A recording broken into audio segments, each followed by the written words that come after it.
This is a common question from customers. When you have many files and you want to apply the same material, thickness, and quantity to all of them, you can do this very easily.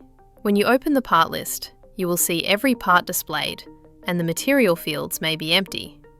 You can select each item one by one, though the faster method is to use the checkbox in the top left corner, which selects all parts at once. After selecting the parts, you can right-click and choose Edit. This allows you to set the material, grade, thickness, quantity, and grain direction, and the changes will apply to every selected item. You can also use standard Windows selection tools. For example, select the first part, hold the Shift key, and click the fifth part to highlight everything between them.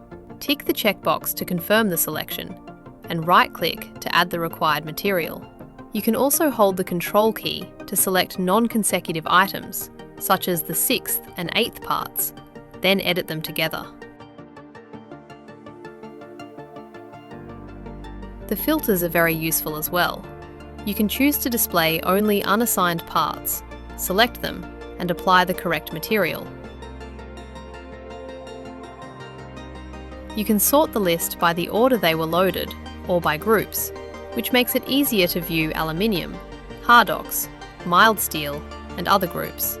You can also filter specifically for stainless steel, aluminium, or any other category, or simply choose Show All.